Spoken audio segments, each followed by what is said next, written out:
tout le monde, ici JujuSB et aujourd'hui nous allons parler peut-être du film le plus important, le plus hypé probablement de cette année 2026 qui est donc l'Odyssée de Monsieur Christopher Nolan, Sir Christopher Nolan qui a été adoubé par le roi Charles il me semble. Et donc du coup nous sommes également avec Ulysse, donc c'était le moment de l'emmener par rapport au protagoniste de ce film qui s'appelle donc Ulysse Odysseus en anglais, donc Ulysse j'espère que tu apprécies ta présence dans cette vidéo, en espérant que tu ne barres pas trop tôt de la vidéo. Et puis du coup à partir de là, l'Odyssée c'était un film qui était extrêmement attendu, on avait fait une petite vidéo sur la bande, le premier teaser à l'époque aussi, parce que Christopher Nolan c'est un peu le seul, quasiment l'un des seuls réalisateurs qui arrive à faire venir des gens, faire en sorte que les gens se déplacent dans les cinémas juste par son nom et par sa présence en tant que réalisateur. C'est l'un des rares à être de ce level là aujourd'hui, avec peut-être Villeneuve vite fait on va dire, mais du coup c'est un réalisateur qui est extrêmement important et qui est à suivre maintenant depuis très très longtemps, qui est confirmé. Et donc moi je pense que je re-regarderai l'Odyssée, que je ferai une vidéo classement de tous les films de Christopher Nolan parce que j'ai vu tous ces films, et j'aurais dû le faire à l'époque de Oppenheimer parce que là j'avais revu tous les films et j'avais à peu près les films en tête, là je les ai beaucoup moins en tête.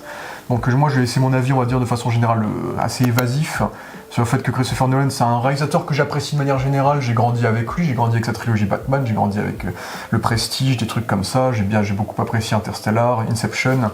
Après il y a des choses que j'aime moins comme Tenet par exemple, il y a des films sous-cotés que je trouve surcotés et inversement, donc je suis pas le plus grand fan de Christopher Nolan mais de manière générale j'apprécie quand même son cinéma on va dire, notamment Oppenheimer que je trouvais surcoté par exemple. Et à partir de là, toi Seb, qu'est-ce que tu penses du cinéma de Christopher Nolan ? C'est très moyen, sur la globalité c'est assez médiocre, mais il y a des films qui sortent du lot.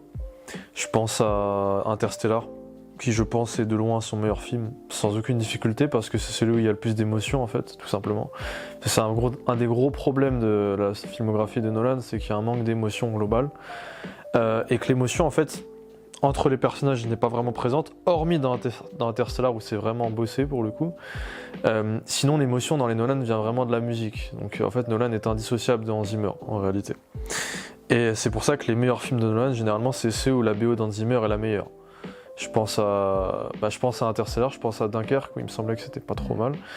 Enfin sur le travail, hein, parce que Dunkerque c'est plus un film technique qu'un film où tu vas ressentir des choses, c'est vraiment un film technique. Et je trouve que c'est son dernier bon film.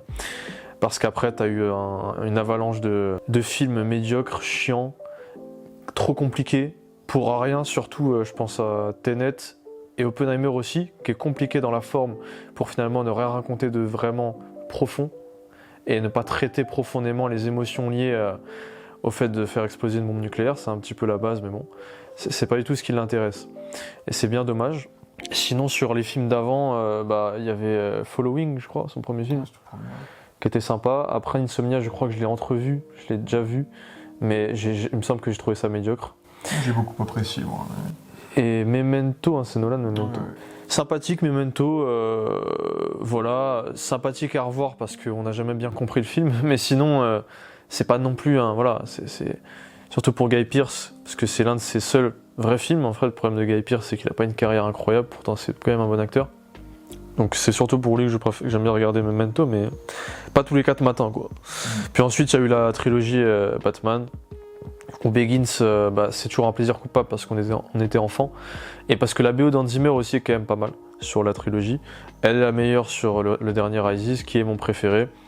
Là où Begins, évidemment, je pense qu'on est tous d'accord pour dire que c'est le moins bon, et Night, où je trouve que en fait au niveau des scènes d'action, de la mise en scène, c'est moins intéressant, moins impressionnant, et surtout il y a moins d'émotion, je trouve, dans Dark Knight, où le Joker est vraiment le seul gros point fort du film, avec le look de double face qui est cool. Mais son meilleur pour moi c'est Rises, et son meilleur film c'est Interstellar. Inception aussi qui est sympa, mais ouais, Rises, peut-être Inception assez collé, je sais pas, je préfère quand même Rises, c'est plus un plaisir à regarder. Après objectivement je peux comprendre qu'on préfère Inception, mais Interstellar est de loin incontestablement son meilleur film, et Dunkerque est pas très loin non plus, voilà. Reggie le gorilla en sueur. Un truc que j'apprécie avec Christopher Nolan, c'est qu'il fait jamais la même chose, pour le coup, c'est qu'il essaie tout le temps il va jamais essayer de faire le même film, il va tout le temps essayer de faire des genres différents. Même dans cette trilogie Batman, il fait quasiment 3 genres différents dans chacun des films quasiment. Et là du coup il va complètement sortir de ses thématiques habituelles qui sont par exemple le réalisme, des choses assez réelles, assez prouvées scientifiquement pour nous raconter un mythe fantastique. En fait c'est intéressant parce que moi je trouve, en ayant vu l'Odyssée, qu'il fait la même chose. Moi je trouve qu'il fait la même chose, seulement il change le contexte, c'est-à-dire qu'il va monter ses scènes un peu de la même manière. enfin surtout ses derniers films, parce qu'il a vraiment changé de manière de monter. Je pense que c'est parce qu'il n'est plus associé à son frère, je crois que c'était ça. Ah oui, son frère écrivait les films à l'époque. Voilà, donc il a totalement baissé en qualité, je dirais, sur comment raconter une histoire. Je trouve qu'il est vraiment moins bon depuis ses 2 derniers films à peu près, depuis Oppenheimer quoi. Dunkerque c'était un peu différent parce qu'il n'y a pas vraiment d'histoire en réalité. Moi j'ai l'impression quand même qu'il fait la même chose. Tu vois, quand tu regardes des scènes de l'Odyssée, il y a l'aspect timer que t'as dans Inception, que t'as dans Interstellar, que t'as dans... En fait, toutes ces scènes de climax, c'est toujours la même chose. C'est toujours, on va découper le temps avec une musique en 2 temps, avec 2 notes, et on va accentuer sur l'aspect pression, compte à rebours, minuteur. Donc en fait, je trouve qu'il fait la même chose, seulement il va changer le cadre, le décor, et le contexte, qui est des fois historique, qui est des fois spatial, qui est des fois réaliste. Mais c'est tout. Pour moi, il fait à peu près la même chose, hein. Sauf peut-être ses premiers films où il avait moins d'argent, évidemment. Pour moi, en fait, il adapte son cinéma à un nouveau genre, entre guillemets, au péplum, au mythe antique, etc. C'était plus ou moins l'intention, c'est que Nolan, tout même les films de SF qu'il faisait, réserve vidéo, tous les films de SF qu'il faisait, il s'appuyait sur des vraies bases scientifiques, des vraies théories qui existent vraiment d'Interstellar, etc. pour créer sa narration, là où là, il n'y a pas d'explication dans la présence des dieux, etc. Donc là, il doit traiter d'un truc fantastique qui n'est pas forcément explicable. Mais ça change pas le fait qu'il va encore jouer avec les codes de son cinéma, jouer avec la temporalité, jouer avec le réalisme du mieux qu'il peut, et jouer aussi avec une thématique maintenant qu'il utilise de plus en plus, qui est cette thématique un peu de l'homme, qui est en train de mener une quête qui est au-dessus de lui, comme dans Tenet, dans Oppenheimer et maintenant dans l'Odyssée. Donc on retrouve des thématiques qui se répètent de plus en plus, et même comme tu dis, formellement et dans la technique, ça ressemble quand même à beaucoup de ses films. Et du coup, pour faire un bilan global, qu'as-tu pensé de l'Odyssée? Moi, j'attendais pas l'Odyssée parce que les bandes annonces, hormis la photo qui reste sympathique, parce que quand tu passes de Nolan à tout le reste, c'est quand même mieux, hein, forcément. T'as quand même une photo où le bleu il est pétant, il est bien clair, ciel un peu azur. Voilà, ça reste joli dans l'ensemble. Et quelques beaux plans, belles compositions, je dois l'admettre, il y a des vrais beaux plans. Alors, je sais pas si on atteint le niveau de Snyder à ce sujet, mais il y a des beaux plans. Hormis ça, en fait, les trailers me donnaient pas spécialement envie. Que ce soit, il me semble qu'il n'y avait pas de musique dans les trailers, hein, musique d'ambiance. Le casting, alors oui, Anna Thaoué, j'adore Anna Thaoué. Donc ça, c'est vraiment un point fort. Par contre, Matt Damon, j'ai toujours eu un peu de mal. Je trouve qu'il est pas très intéressant, il a pas beaucoup d'épaisseur. Un acteur plus versatile en fait. En fait, Matt Damon, il a une tête de nice guy. Du coup, en fait, t'as pas beaucoup d'émotion quand tu vas le regarder parce qu'il est trop gentil. Et Tom Holland, n'en parlons pas, c'est la même chose. Le problème de Tom Holland, c'est au-delà de ça, c'est qu'il a une voix qui est pas virile. Il a pas grandi, on dirait, depuis 10 ans, depuis Homecoming. Donc c'est un peu dommage. Ce qui fait que finalement, j'étais pas particulièrement hypé parce que c'est pas du Adam Driver, c'est pas un gros acteur. Et en plus, il y a Pattinson, donc il reprend ses mauvais travers qu'il y avait dans Tenet. Et encore, j'ai préféré Pattinson dans Tenet. Je trouvais qu'il était quand même plus charismatique dans Tenet. Donc en tout cas, voilà, moi, j'attendais pas spécialement le film. Quand je l'ai vu, franchement, je m'attendais à ce que j'ai vu. Hein. J'ai vu ce à quoi je m'attendais. Il n'y a rien qui m'a surpris quand j'ai vu le film, c'est-à-dire c'était long, il y avait quelques moments où on peut trouver ça long, on peut regarder son téléphone, parce que c'est quand même un peu long. C'est globalement pas chiant, hein, parce qu'il y a quand même des concepts, je veux dire, c'est l'Odyssée d'Ulysse, donc forcément tu sais à peu près à quoi t'attendre, tu sais qu'il y aura des scènes fantastiques, si t'as connaissance un petit peu de l'histoire du livre, je savais qu'il y allait avoir des scènes fantastiques, je m'attendais peut-être à un peu plus, mais il a essayé de traiter ça de façon réaliste, ce qui était intéressant à regarder, parce que ça reste Nolan. On a eu un peu la sensation, tu vois, de voir un Nolan qui essayait de faire un Batman fantastique, quelque part, parce que c'était un peu le débat aussi qu'on avait, notamment pour le futur film Batman avec Matt Reeves, c'est un peu le même débat, c'est faire quelque chose de fantastique, mais de façon réaliste. Donc je sais pas si c'est une bonne idée. Ça me vient là, je voulais peut-être pas en parler tout de suite, mais ça me vient à l'esprit les quotas. C'est un film où il y a beaucoup de quotas, c'est un film qui va faire plaisir au plus grand public. C'est un film qui est fait pour tout le monde. T'as des Asiatiques, t'as des Indiens, t'as des Noirs, Donc t'as tout le monde en fait dans le film, ce qui n'a absolument aucun sens parce qu'ils ils se prétendent être grecs, donc ça n'a aucun sens. Donc ça c'est un peu agaçant, ils mettent même des trans, ils mettent même Travis Scott, pourquoi pas. Mais bon, c'est pas vraiment le sujet du film, c'est juste parce que j'avais pas d'autre occasion de le mentionner, vu que je m'en fous, mais ça m'a juste fait rigoler. Moi globalement voilà, je m'attendais à ce que j'ai vu et pour être honnête, ce à quoi je m'attendais, ça allait être quelque chose d'assez décevant. Je savais, le film était vendu comme étant exceptionnel, comme étant le grand renouveau, un chef-d'œuvre absolu, alors que bon, évidemment, si tu regardes la masse des films qui sortent aujourd'hui, c'est un peu mieux, forcément, parce que la photo, parce que le budget, Le casting aussi, hein, quelque part. Pas tous, évidemment, pas Tom Holland. Mais sinon, globalement, enfin, il y a en fait le gros problème. Je vais parler des deux problèmes majeurs de ce film, ou du problème majeur de ce film avant de te laisser la parole. Bah c'est clairement un problème d'émotion dans ce film. Il n'y a pas d'émotion. C'est-à-dire que pendant 2h52, il n'y a aucune émotion. Il n'y a rien qui se dégage. Et c'est vraiment dommage parce que finalement, tu regardes un film, j'ai vraiment l'impression qu'il a repris le circuit, le schéma. Bon, c'est une adaptation, hein, mais il y a vraiment des allusions à The Dark Knight Rises. Quand le personnage d'Ulysse, il va être un petit peu dans ce même schéma. Et donc, c'est un peu Rocky, quoi. Mais il n'y a pas d'émotion. Il n'y a pas d'émotion. Il manque une musique. Avant, on avait Hans Zimmer qui pouvait nous assurer à moins quelques frissons. Là, on n'a plus de frissons. Là, il n'y a rien. Et c'est le parti pris d'avoir usé d'instruments médiévaux ou d'instruments de cette époque. C'était même pas l'époque médiévale, mais antique. Mais en fait, c'est même pas ce parti pris-là, parce qu'en fait, ces instruments, tu pouvais en faire des mélodies, mais il a pas voulu. Ça m'étonne pas, c'est Göransson, il a jamais fait vraiment de mélodie. Hormis dans Oppenheimer, qui est peut-être sa meilleure BO, en fait. C'est ça qui est dommage, c'est qu'Oppenheimer, je trouvais ça médiocre. Mais c'est peut-être bien, c'est beaucoup mieux Oppenheimer au niveau de la musique, hein. On se fait moins chier, il y a quand même plus d'émotion. Là, il y a rien, il y a vraiment rien du tout. C'est très dommage. Moi, pour avoir relu un peu le livre, l'Odyssée, il y a 2-3 mois pour être un peu à jour sur ce film-là, bah, je sais que je serais moins virulent que toi par rapport à ce qu'on s'était dit en off, mais de façon globale, j'ai été un peu déçu par le film. Le film reste quand même bien, j'ai quand même passé un bon moment, j'ai trouvé qu'il était plutôt maîtrisé de manière générale, mais j'avais des éléments d'attente qui n'ont pas été comblés, ce qui fait que le film m'a quand même déçu, et ce qui fait que là, j'ai pas trop vu les critiques vidéo, mais j'ai eu beaucoup de critiques de mes potes, de mecs sur Twitter qui sont en train de crier au génie, au chef-d'œuvre, au film de l'année, etc. Je me dis que les gens ont beaucoup baissé leur curseur depuis quelques années sur certaines choses. Après, c'est un film où on sent l'énorme amas de travail qui a été mis dedans, et je pense aussi que c'est une qualité, un défaut, c'est l'IMAX. Bon, déjà, nous on l'avait en VO cinémascope normal, on n'a pas l'IMAX chez nous, mais en fait l'IMAX c'est bien parce que ça lui permet de créer des grands visuels très larges, très vastes, etc., avec un petit grain, etc., et puis t'as la photo de Hoyt von Tema, je crois qu'il s'appelle, bah, on sent que c'est là le prolongement des films qu'ils ont fait précédemment, avec le côté un peu hit, avec le ciel bleu, la mer très assombrie, les contrastes. Contrasté comme dans Oppenheimer, quoi. Ouais. On va dire contrasté un peu comme Oppenheimer, donc le film visuellement est plutôt bien, il y a quelques beaux plans. Après, c'est ce que on sent que la caméra IMAX, c'est une caméra qui est lourde. Même dans Rises, c'était quand même mieux. Bah, il y en avait que 2 ou 3, je crois, dans Rises. Il y a quand même des scènes, c'était mieux filmé. Ouais. Tu parles de l'introduction. Mais en fait, on sent qu'à la fois il est obsédé par ça, et à la fois je trouve que ça le prise et ça l'embête. Ça reste un défaut sur certains aspects. Surtout que là, c'est le premier film totalement tourné en IMAX, 70 mm, je crois. Et du coup, ils ont dû inventer des procédés pour enlever le truc, parce que l'IMAX ça fait beaucoup de son, donc ils ont mis un filtre pour qu'il y ait moins de bruit quand ils filment. Ils ont créé des miroirs, parce que quand les acteurs parlent entre eux en chant contre chant, bah, ils ont une grosse boîte devant eux, comme ça ils peuvent se voir par rapport au miroir au-dessus de l'objectif, etc.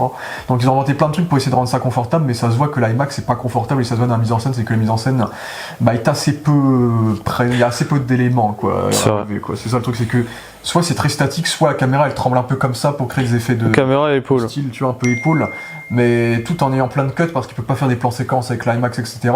Du coup, visuellement le film est beau dans sa forme, tu vois, mais en fait Nolan il s'appuie beaucoup plus sur les effets qu'il a dans le tournage, les effets visuels, les effets pratiques, oui, que l'utilisation de la caméra en elle-même. La caméra il l'utilise pas tant que ça reste un plan 1 cut, plan 2 cut, ça reste très classique, et ça cut beaucoup aussi. Bah, j'ai l'impression que le film est un peu surdécoupé, notamment sur la fin. Surtout sur la fin. L'épilogue, un peu. Bah, c'est très enchaîné, quoi. On n'a pas le temps de respirer. Il y a un moment fort en émotion qui doit l'être. Bah, ça dure 5 minutes, 2 minutes.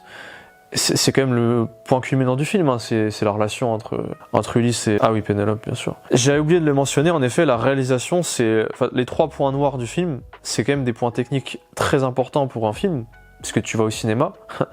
Parce qu'en fait, moi, la sensation que j'ai eue, c'était que je regardais un épisode du Seigneur des Anneaux, enfin, les Anneaux de pouvoir, c'est ça.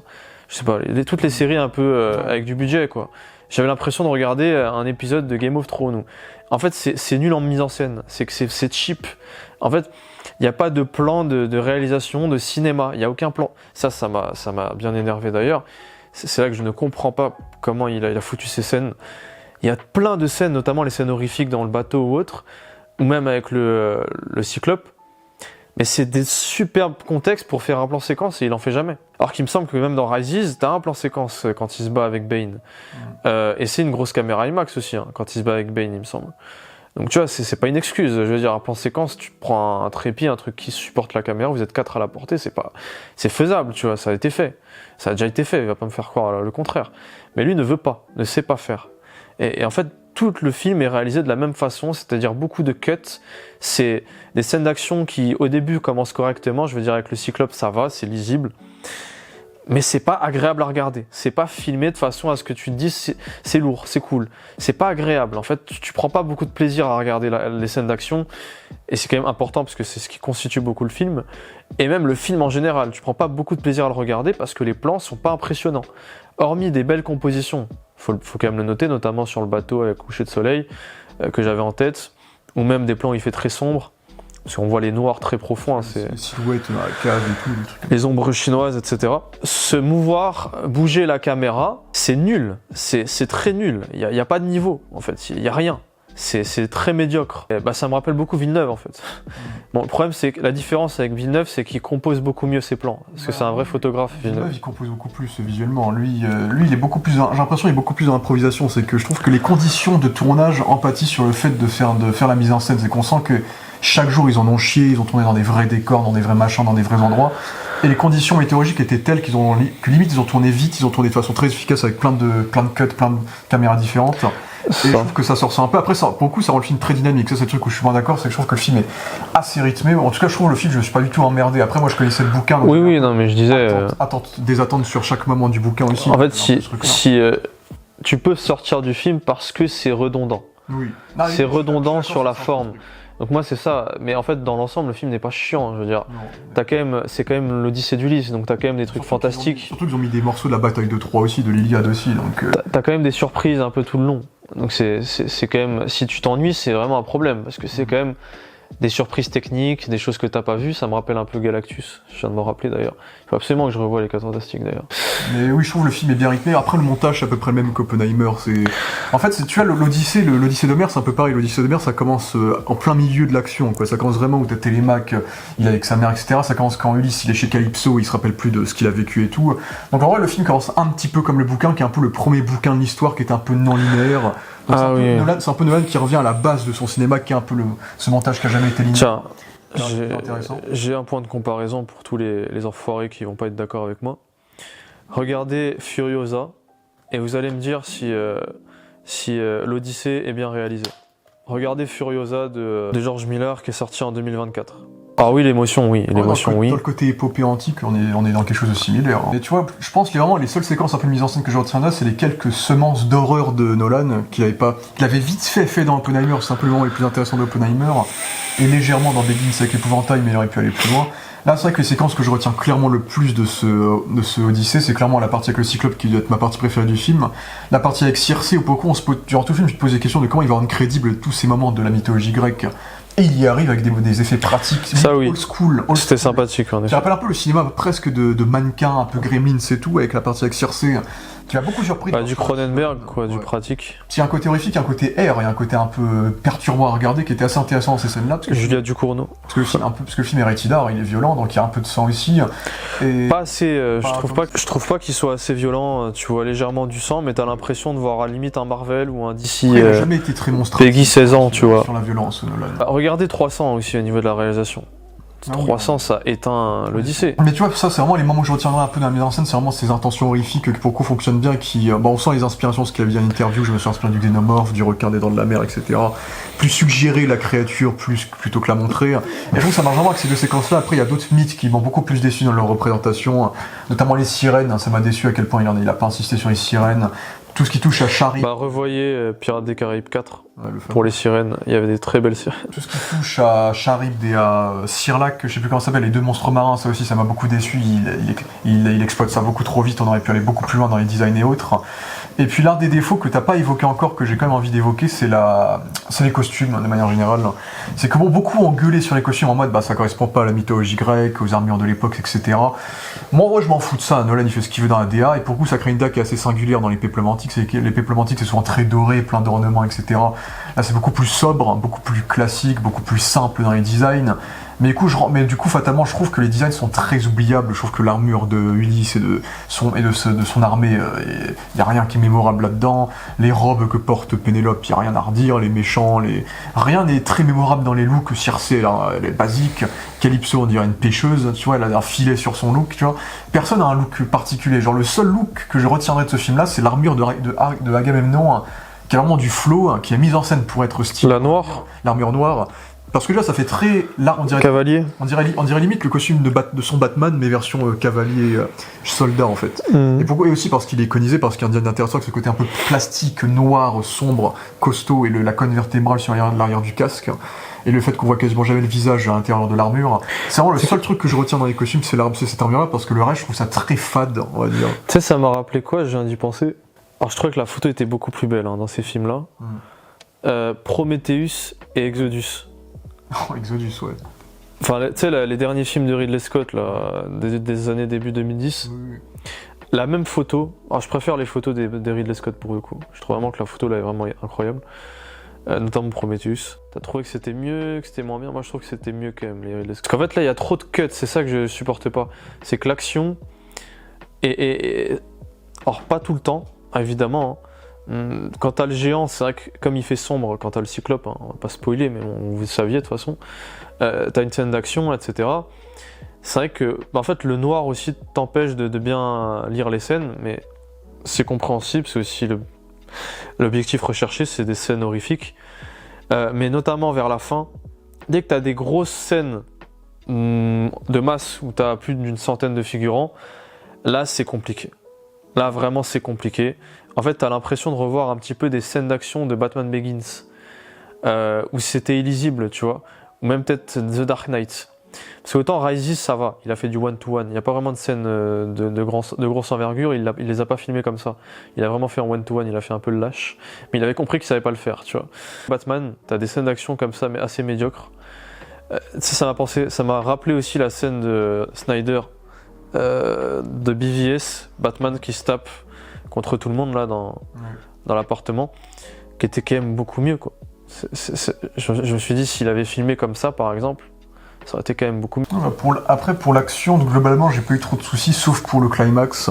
Qui est un climax qui d'ailleurs n'est pas trop dans le bouquin, en vérité le climax est beaucoup plus sobre dans le bouquin, mais il te fait un climax presque jeu vidéo, avait dit Diego justement, où vraiment c'est action, et je trouve que la caméra elle tremble, ça bouge trop, on comprend pas grand chose. Ça rappelle Deadpool dans le côté jeu vidéo. Ça rappelle Batman Begins en pire, un peu en plus long. Beat'em all tu veux dire. Et du coup vraiment l'action est... Après je trouve que c'est pas un gros film d'action, c'est plus un film d'aventure. Mais pour le coup, le seul truc où vraiment l'intention c'est de montrer l'action, c'est vraiment le climax, et le climax pour le coup est très décevant parce que ça bougeait partout, c'est pas très intéressant. Ouais, c'est très décevant. Ça fait un peu mal. J'ai vraiment eu mal à la tête alors oui, j'avais pas bu d'eau parce que j'étais malade. Mais j'avais mal à la tête, premier degré. Alors que j'avais rien avant. Et puis ouais, la DA, comme j'ai dit, la DA, je la trouve assez peu marquante. C'est pas grave que pour moi il fasse des trucs modernes, tu vois. En fait, c'est pour ça qu'il s'en sort beaucoup mieux. Je te coupe beaucoup, mais c'est pour ça qu'il s'en sort beaucoup mieux dans un Interstellar où finalement la DA, il la choisit pas. C'est un peu réaliste. C'est un peu la vraie vie, quoi.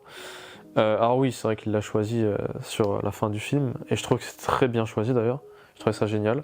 Oui, sur un Interstellar, sur un Dunkerque, il y a aucun problème, tu vois, parce que il choisit pas. Sur Aziz, ouais, c'est vrai que c'est pas. Il y a des torts quand même dans les Batman. Après, on connaît le costume du Batman. Il y a des problèmes. Mais tu vois, quand tu parles de Ridley Scott, c'est un truc où limite, j'ai presque envie de dire à Nolan. En vrai, de temps en temps, c'est bien de mettre des effets spéciaux. Tu vois, Ridley Scott, lui, il est habitué aux effets spéciaux. Ah non, mais moi, je préfère me taper là demain. Je préfère. Après, oui, j'ai pas encore d'affect avec l'Odyssée, mais demain, je préfère me taper Prometheus ou. Exodus, je sais pas. Faut que je le revoie quand même, parce qu'il est quand même peut-être très très mauvais. Mais moi, Prometheus, je me fais moins chier visuellement. Pourquoi? Je suis sévère peut-être, pour beaucoup de gens je serais peut-être très sévère parce que Prometheus c'est vu comme un enfer, c'est un film horrible. Oui, il y a beaucoup d'incohérences scénaristiques, c'est grotesque, c'est mal écrit et c'est rigolo. Ok, c'est un nanar quelque part. C'est que l'Odyssée, je ressens rien pendant le film, il n'y a pas d'émotion, il n'y a rien, il n'y a pas d'enjeu vraiment, sauf à la toute fin, parce que l'Odyssée d'Ulysse, comme j'ai dit, le Rise and Fall, le Rocky, mais en fait il n'y a pas de musique, il n'y a pas de moment qui te prend aux tripes. Donc en fait, si j'ai pas d'émotion, bah autant regarder un film qui me fait plaisir visuellement. Limite, autant regarder The Batman, tu vois. En vrai, quand je parle des effets spéciaux de Ridley Scott, c'est que Nolan il essaye de faire le tout le plus possible en effets pratiques avec quasiment pas d'effets spéciaux. Il y a quelques 3 moments où il n'a pas le choix d'en mettre. Mais du coup, je trouve que ça empathie avec son film, c'est que son film, il a essayé de tourner dans 6 pays, l'Irlande, l'Islande, l'Écosse, l'Italie, etc. Je sais plus où. Et du coup, on sent qu'ils en ont chié pour tourner dedans. Mais le truc, c'est que pendant tout le film, à chaque fois que Ulysse et son armée atterrissent sur une île, j'ai l'impression que c'est la même île à chaque fois, limite. Parce qu'on sent qu'ils ont tourné dans des vrais endroits qui n'ont pas grand-chose de spécial. Et qu'il manque le côté fantastique où il faudrait que chaque endroit où ils atterrissent ait une vibe différente. Et je trouve pas vraiment, c'est quand ils vont dans la plage où il y a les géants, quand ils vont dans la plage où il y a les cyclopes ou Circé, c'est la même plage. C'est des plages. Il y a juste les géants, les arbres sont un peu plus différents, il y a quasiment pas de feuilles et tout, mais à part ça, je trouve que il aurait dû rajouter un aura visuel, une DA artistique dans le design de chaque île, avec des effets spéciaux ou pas. Pour moi, créer quelque chose de singulier, parce que j'ai l'impression qu'à chaque fois, il y a ce côté répétition visuellement, comme tu le dis, où je trouve que ça se répète à chaque fois, ils atterrissent, ils ont une quête, ils atterrissent, ils ont une quête. Et visuellement, c'est la même forêt, on dirait, mais ils affrontent des menaces différentes, quoi. Je trouve que ça, c'est l'un des défauts du fait de tout tourner en réel, et de trop s'assurer de rester dans des endroits naturels et de pas trop les changer, quoi. Le seul truc où je trouve ça un peu impressionnant, c'est le fait d'avoir tourné dans une vraie cave à des kilomètres de hauteur avec le Cyclope, et de vraiment te foutre un troupeau de moutons là-dedans et un giga animatronique à l'intérieur. Ça, c'est le truc qui m'a plus impressionné dans le film. Mais sinon, c'est vrai qu'en vérité, je trouve que visuellement, il y a des choses assez peu intéressantes. Après, dans la DA des décors, je trouve que ça va. En fait, il y a un côté très brutaliste, tout très lisse, très carré, etc. dans les looks, on va dire. Ouais, il y avait une musique à minima dans Brutal. Ouais, on va dire. Même si elle est médiocre aussi, elle est minable. Après, on l'exploite pas assez, je trouve. Tu vois, le cheval de Troie, il est très lisse, très métallique, etc. Tu vois. C'est du Nolan. Tu me rappelles le cheval de Troie, il y avait des facilités scénaristiques quand même. Enfin, tu sais, il y a le cheval, il n'y a aucun garde derrière. Il n'y a que des gardes devant, donc ils peuvent sortir tranquillement. C'est un peu Nolan, ça, les facilités scénaristiques comme ça. Ouais, mais c'est vrai que la DA, de manière générale, je la trouve pas dinguissime. Après, on parlera du design un peu du Cyclope, Circé, etc., qui sont peut-être les meilleurs trucs, encore une fois. Mais c'est vrai que je trouve qu'il s'est pas trop foulé sur le look d'Ithaque, le look des temples, et un côté très carré, très géométrique, qui crée une vibe qui change des péplums antiques habituels où il y a plein d'ornements, c'est très détaillé, etc., certes. Mais je trouve que c'est pas tant exploité que ça, et je trouve que visuellement le film est pas très mémorable, vraiment c'est vraiment que les moments horrifiques que je retiendrai, tu vois. Non, peut-être la bataille de Troie aussi. Toute la scène où ils vont s'infiltrer dans le cheval. Ouais, mais c'est pas une bataille, ça dure 2 minutes. Ouais, mais elle est parseminée un peu dans tout le film. Ouais, mais ça dure 2 minutes, enfin, franchement... Et même, c'est une scène de grande envergure, comme je disais, quand il y a plus de 100 figurants, c'est difficilement lisible. Moi, je retiendrai quoi de ce film? C'est la bonne question, ça. Je crois que je retiendrai rien du tout, hein. Alors oui, peut-être la scène avec Cersei, comme on dit en anglais. Circé, j'ai quand même bien aimé comment il a fait cela, en pratique. Il aurait pu encore plus montrer de choses, mais c'était sympathique. Le parti pris de prendre une actrice pour Circé qui est spécialement pas jolie, hein. Il a fait vraiment exprès, hein. C'est comme quand tu prends Ellie, quand tu castes Ellie dans The Last of Us de HBO, c'est pareil, tu fais un parti pris de prendre une actrice qui sera pas jolie exprès. Donc pourquoi pas, parce que Circé, je pense qu'il a voulu casser l'image qu'on se fait d'elle. Alors je sais pas si dans la mythologie t'as eu le temps de regarder. C'est pas spécifié qu'elle est belle ou pas, c'est une sorcière, tu vois, c'est jamais dit qu'elle est... Voilà, donc il a vraiment pris une actrice qui a une tête de sorcière. Il a vraiment voulu jouer la sorcière classique. Le rôle que Samantha Morton a un peu joué, notamment avec Walking Dead et tout aussi, donc... Ouais, il aurait pu prendre elle va bien dans le délire, il aurait pu prendre Agatha. Ouais, parce que, ouais, et puis ouais, la musique, t'en avais parlé, oui, je pense qu'on est sur une des moins bonnes compositions de Ludwig Göransson, que j'aime bien, moi, d'habitude, le mec qui a enchaîné. Bah, je pense que c'est sa pire, hein. Enfin, j'ai pas vu tous les films, hein. Il a quand même fait des trucs comme Venom, tu vois, il a fait des trucs... Il a fait Venom. Il a fait le premier Venom en bande son. C'est pas Eminem. Mais après, parce que tu vois, il avait enchaîné Sinners, il avait enchaîné Oppenheimer, je trouve que la musique était vraiment bien. Mais Tenet, déjà, c'était pas très mémorable, mais il y avait des concepts sonores avec le côté inversé. Oui, puis la BO de Travis Scott était quand même présente, donc il y avait des moments sympathiques. Mais sympathiques, hein, ça s'arrête là. Ouais. Mais parce que Travis Scott, voilà, c'est quand même respectable, je déteste pas ce qu'il fait. C'est un artiste de l'autotune, je respecte ça, tu vois. Et surtout, c'est un gosse de Kanye West, donc forcément, moi je respecte d'autant plus. Moi, j'ai surtout vu Black Panther, Oppenheimer et Sinner. Je crois que ma préférée, c'est Sinner, je pense, de loin. Black Panther, peut-être parce qu'il a mis quelques sonorités afro, mais en soi, le thème est pas non plus incroyable. Le thème de Black Panther. Oppenheimer, elle est sympathique, notamment quand tu revois le film, bah ça va, t'as quand même un minimum d'émotion, un minimum, c'est vraiment ça que j'aime bien regarder. En fait, c'est pour ça que j'aime les Nolan d'habitude, c'est Hans Zimmer. C'est vraiment Zimmer. Quand tu regardes Inception, on est d'accord, les conversations de 8 ans sur le concept du rêve, tu sais, les conversations scientifiques vraiment à la Nolan typique, hein, qui durent 15 minutes, où t'as que des scènes explicatives, de stratégie, de tactique, de logistique, très masculines en fait, des conversations de scientifiques qui t'emmerdent royalement, qui sont une insulte au cinéma, je dirais, parce que c'est pas du tout ce qu'on veut voir dans un film. C'est nul à chier. C'est bien pour ça qu'on regarde des films, c'est pour pas se prendre la tête, en vrai. Mais bon, je peux comprendre qu'on aime ça. Mais en fait, ce qui te fait bien passer toutes les scènes chiantes dans les Nolan, parce qu'il y en a, c'est la musique. Et c'est ça qui est géré dans les Nolan. Tu prends Rises, c'est un film de 3 heures, tu le vois pas. Enfin, 2h45, je crois. Tu le vois pas. Parce que la musique, elle est présente dans des moments logistiques. Et là, le problème, c'est qu'il y a ces moments logistiques avec des cuts. Je trouve que le montage est moins bon depuis Oppenheimer, il gère moins bien ses montages. Il y a un petit côté Godard, parce que tu as des cuts qui sont mal agencés. Tu as des moments, ça cut pas comme il faut et c'est pas harmonieux en fait. T'as des moments où t'as des plans de moins d'une seconde qui pop dans l'image et boum, on est déjà... Voilà, c'est pas harmonieux. Il y a un côté Godard quand il faisait des cuts exprès pour te perturber dans ces films-là, où je suis pas très fan de ça, mais ça avait le mérite de marcher pour nous perturber, ça oui. Et c'était très original à l'époque. Mais là j'ai plus l'impression d'un truc surdécoupé ou alors d'un manque de temps dans le film et du coup c'est surdécoupé. Et c'est moins agréable. Tandis que les films d'avant Oppenheimer, il n'y avait pas ce problème au niveau du montage. Aucun. Peut-être même avant Tenet d'ailleurs, Parce que Goranson, du coup, on lui a demandé de faire de la musique sans orchestre et d'essayer de s'inspirer des instruments de l'époque antique du coup du film. Du coup, il y a des sonorités particulières, tu vois, il y a des chansons avec la bouche fermée en mode des trucs comme ça. Oui, il y a du a cappella ou des choses comme ça. Des chœurs. T'as des petits sons intéressants qui, en fait, ça habille bien le film. Il y a un côté, avant que j'oublie, Midsommar. Un peu, c'est ça. Mais il manque le thème. En fait, il y a un thème principal. Il y a le thème principal de la seconde bande-annonce qu'on entend dans le film un peu. Et il y a un thème entre Ulysse et Pénélope. Hein. Mais il manque le moment épique que j'avais dans le thème de la bande-annonce, qui est beaucoup moins présent dans le film. Et je trouve qu'il manque ce moment-là un peu épique de la musique. Ce qui fait que la musique est pas. Même si il y a des instrus un peu différentes qu'on n'a pas l'habitude d'entendre, etc. Je trouve que c'est assez peu mémorable et c'est l'une de ces compositions les moins marquantes, notamment après Oppenheimer. Oppenheimer, il y a plein de choses que tu retenais et pour le coup ça portait vraiment. Oui, enfin c'était plus harmonieux. Oppenheimer, il y avait quand même. Après Oppenheimer, si tu prends en substance la composition, c'est 2 notes qui répètent avec plus ou moins grande intensité. Oui, dans la musique, t'as aussi le côté compte à rebours plusieurs fois. Hein, ça sent que Nolan aime bien faire avec lui. Voilà, c'est pareil pour cette BO, c'est 2 notes qui répètent, sauf que là, il n'y a pas du tout l'orchestre derrière, donc du coup, c'est beaucoup moins harmonieux et joli, et t'as moins d'émotion. Parce que dans Oppenheimer, mais en fait, en substance, dans le fond, Goranson, il a fait la même chose. En fait, Goranson, il s'est vraiment surpassé pour moi dans ses compositions. Surpassé, c'est peut-être un peu méchant, mais il a vraiment mieux fait dans Black Panther et Sinner. Le reste, pour moi, c'est nul. Vraiment. Parce que pour moi, Goranson, j'ai l'impression, quand je regarde Oppenheimer, qu'il veut copier Hans Zimmer. C'est-à-dire qu'il fait un truc minimaliste exprès pour copier et coller au style de Nolan, et notamment au style compte à rebours, donc t'as que tic-tac, donc t'as que 2 notes, c'est fait exprès. 2 notes de musique, c'est d'une pauvreté absolue, c'est abyssal.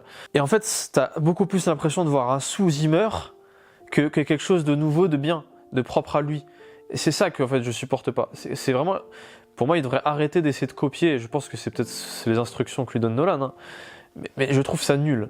Et là, vraiment, dans ce film-là, c'est une catastrophe. Vraiment, là, je pense qu'on est sur un gros foutage de gueule. Je pense que depuis la musique de Joker, originale de Joker, je précise, hein, parce que tu sais, c'est la même école. En fait, c'est l'école Zimmer. C'est les élèves de Zimmer, hein, toute cette génération-là. Mais c'est de la merde parce qu'ils mettent pas d'émotion dans leur musique.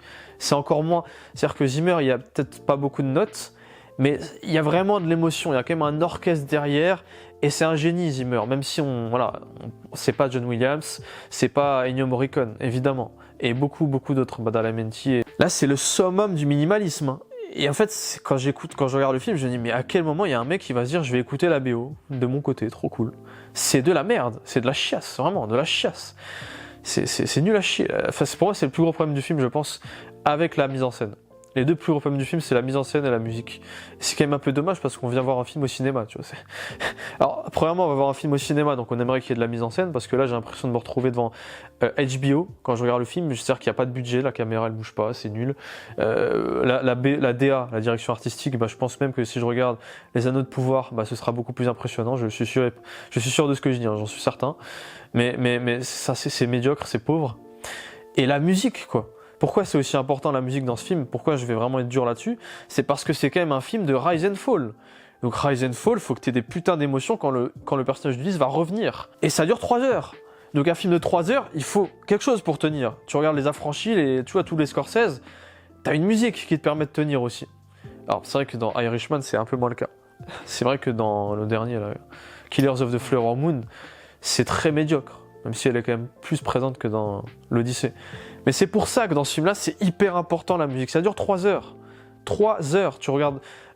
Toi, t'avais vu justement avant, il y a Magnolia. Ouais. 3 heures, musique. Il y a une putain de musique quand même. Enfin, pas tout le temps, mais il y a quand même une bonne musique.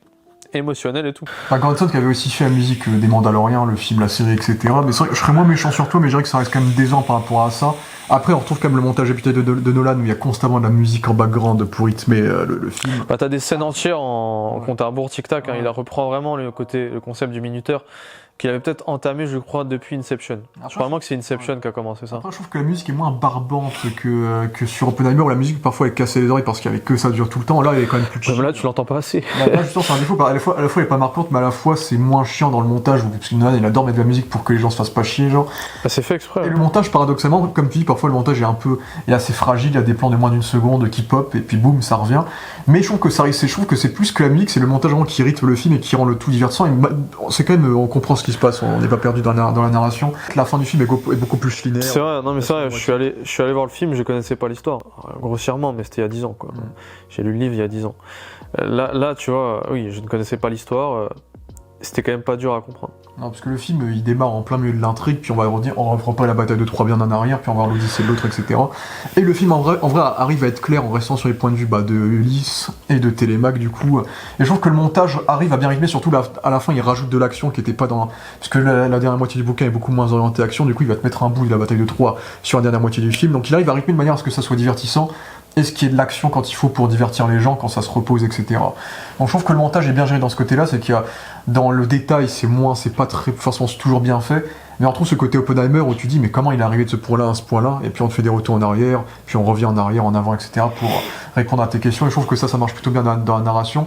Et puis de manière générale, je trouve que le scénario est plutôt bien, c'est qu'il a quasiment adapté tout l'Odyssée à quelques changements près qu'on pourra évoquer, mais je trouve qu'il y a à peu près... Pour moi, c'est vraiment, comme tu dis, pour moi, le problème de Nolan, ça je l'ai pas encore dit, c'est le côté émotion, tu vois, qui manque, c'est ce truc-là, c'est que pour moi, en vrai, l'émotion, on l'a pas retrouvée depuis Rise, qui était la culmination d'une trilogie, Inception avec la relation avec le cotillard, et surtout Interstellar, où t'as des séquences de larmes, etc. Surtout que, comme Nolan l'a dit, c'est qu'il a adapté ce film-là, cette adaptation-là, parce que l'Odyssée, c'est universel, c'est une histoire qui a plus de 3000 ans, etc. Et du coup, ça montre qu'il y a une universalité qui a toujours existé depuis plus de 3000 ans dans nos histoires, dans la famille, dans la quête existentielle, dans le côté voyage du héros, qu'il adapte là et qu'on retrouve en parallèle dans des films qu'il avait fait avant, comme Dark Knight Rises et Interstellar, où on suit pareil des hommes qui sont loin de leur vie, de leur famille, qui doivent faire un parcours pour retrouver leur ville ou leur famille, etc. Donc ça fait une répétition un peu, et puis il y a même presque une continuité thématique avec Oppenheimer, où on suit quelqu'un qui a lancé une bombe et qui a limite causé la guerre, et là on suit quelqu'un qui est traumatisé par la guerre, donc il a dit que c'était un peu fait exprès aussi, dans ce côté-là. Alors, il aime bien jouer sur la souffrance humaine. Et du coup, il y a ça qui est intéressant, mais l'émotion, c'est le problème, c'est que je trouve que il y a pas, tu vois, il y a la relation entre Anna Thaoué et Matt Damon. Je crois qu'ils ont une seule scène durant tout le film, sauf la fin, sans trop spoiler. C'est ça. Et du coup, ça manque d'émotion. C'est qu'à la limite, il aurait pu faire des scènes de vision, de flashback où ils se parlent entre eux, pour qu'on ait vraiment leur amour, une séquence où, je sais pas, Télémaque il naît, et tu dis merde, il va jamais voir. C'est un peu le climax du film. Ouais. Et ce que j'ai trouvé très décevant, c'est en fait Tom Holland il disparaît vraiment du film pendant longtemps, alors qu'au début on nous le présente comme l'un des personnages principaux. Après c'est peut-être le problème du livre. Donc en fait on ne comprend pas ce qu'il fait du film. Il n'y a aucun moment où on a compris, où on a l'impression qu'il s'est battu, que c'est un soldat, que c'est un grand personnage. Et là d'un coup il réapparaît, puis il y a une scène émotionnelle, mais en fait on n'a pas suffisamment eu la quête de Tom Holland pour qu'ensuite, quand arrive la résolution de sa quête, il y ait vraiment des émotions. Ils auraient dû beaucoup plus montrer la quête de Tom Holland. C'est ça que je ne comprends pas. Après, je pense que le film aussi est un peu trop court. En fait, Nolan avait dit en interview que la pellicule IMAX ne peut pas dépasser 3 heures de durée.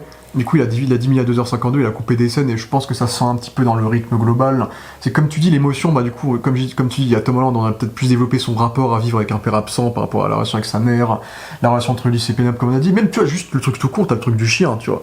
T'as le chien qui est bébé au début et qui est vieux à la fin du film, tu vois. dans un film épique un peu d'époque, c'est typiquement le type de chose qui peut te faire pleurer, t'émouvoir et tout, pauvre chien et tout. Surtout que le film est assez violent envers les chiens, ça va. Et le film me transmet pas d'émotion, alors que c'est censé être un truc qui te touche facilement. C'est tout con ces trucs-là. Ces éléments-là, tu vois, le genre, le truc du chien, il aurait pu te faire pleurer, créer quelque chose, et au final, on n'arrive pas à y toucher quand même. Donc je trouve qu'il y a un souci dans l'émotion globale, comme tu le dis, où ça manque de cœur. C'est que le film est très factuel. Surtout, en fait, le film est très factuel pendant 2 heures. C'est qu'on montre l'Odyssée, il n'y a pas forcément trop d'évolution, etc. On te montre la quête des personnages, ça avance, ça bouge, mais il n'y a pas de montée de puissance émotionnelle. C'est très factuel, ça montre les choses. Chose 1, chose 2, chose 3. Et en fait, c'est ça qui m'a beaucoup surpris, c'est qu'il y a une thématique, il y a un angle d'attaque, et il apparaît sûrement, il a un petit peu teasé durant tout le film, mais il apparaît surtout à la dernière heure du film. Là, il va complètement rebasculer l'Odyssée et trouver un axe de narratif qui va complètement changer un peu la vision qu'on avait du mythe d'Homère, en se disant, et si je développais enfin la psychologie de Ulysse, en fait, et là, ça va complètement rebasculer les cartes un peu émotionnelles, entre guillemets, sur la dernière moitié du film. On voit que Ulysse, qui est vu comme un héros pendant tout le film, en fait, peut-être que c'est un mec qui a un PTSD, qui a massacré des gens, etc. Et il faut attendre la dernière heure du film pour voir ce truc-là, cet angle d'attaque qu'il n'y avait pas avant, et qui, pour le coup, on pourrait le dire en spoiler, va créer des choses intéressantes sur la dernière moitié du film, mais tu vois, mais du coup malheureusement ça n'arrive qu'à la fin, et ça aurait dû être présent durant tout le film, cet angle d'attaque, quoi, cette thématique. Donc ça c'est ce que je dirais. Un casting interminable, puisqu'il y a plein d'acteurs de série qu'on voit à peine dans 2-3 plans, alors que c'est des acteurs plutôt connus. Je vais te faire la liste comme ça, c'est fait. Casting, t'as Jovan Adepo qui était le personnage noir dans Babylone. Je l'ai à peine vu dans un plan dans le film, il est dedans. Il y a Ryan Hurst qui joue Mentor. Ryan Hurst, c'est le mec qui jouera Kratos dans la série God of War, qui joue Mentor, qui est le mentor de Tom Holland, du coup. Du coup, j'imagine que le mot mentor vient de ce personnage mythologique, d'ailleurs. Bon, lui, on le voit un peu plus que les autres, c'est quand même sympa. Il y a Josh Stewart. Josh Stewart, c'est le mec qui jouait le bras droit de Bane dans The Dark Knight Rises, qui revient jouer avec Nolan, et qui jouait le méchant dans la saison 2 de Punisher, le prêtre. Il joue un des membres de l'Odyssée du groupe d'Ulysse, on le voit vite fait aussi. Il y a Nick Tarabek qui jouait Captain Boomerang dans le Arrowverse, et qui jouait dans Spartacus, on le voit aussi dans 1-2 plans à peine aussi. Donc il y a plein de petits cameos comme ça, c'est assez rigolo. James Remar qui joue un mec aveugle, qui est un mec qui jouait dans Oppenheimer, qui a joué dans Ça Welcome to Derry, qui est aussi présent. Il y a Travis Scott, du coup, qui joue un barde, et du coup c'est pour ça, parce que Travis Scott a déjà collaboré ici avec Nolan pour Tenet, vite fait. Là du coup il lui a donné un petit rôle de barde, où du coup c'est lui qui raconte les mythes et les légendes, et Travis Scott disait et Nolan disait en interview qu'il l'a casté parce qu'il voyait ça, c'est un peu comme le précurseur du rap et la hip-hop, en mode on raconte des légendes, et c'est ça qui va se transformer en rap et hip-hop moderne par la suite. Du chemin.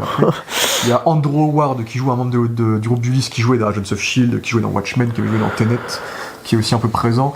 Donc il y a lui, il y a Logan Marshall Green, qui est un peu connu pour être le clone de Tom Hardy. Ouais, bien sûr. Qui joue, tu vois, c'est un personnage qui est aussi présent dans tout le film, parce que c'est un mec du groupe de Pattinson. Donc c'est à chaque fois que t'as le personnage aveugle, il entend un mec qui marche trop fort, c'est ce personnage-là. D'ailleurs, à la base, c'était le mec de Shogun qui devait jouer ce rôle-là, mais il s'est barré avant. Il y a Mia Goth, et j'avais oublié qu'elle était dedans. Mia Goth qui joue l'une des servantes de Pénélope. Bon, elle est sympathique vite fait, elle a un petit rôle, mais c'est très peu développé. Il y a Corey Hawkins qui est un peu l'acteur qu'on voit un peu partout maintenant, qui joue le bras droit un peu de Pattinson, qui est aussi un connard aussi.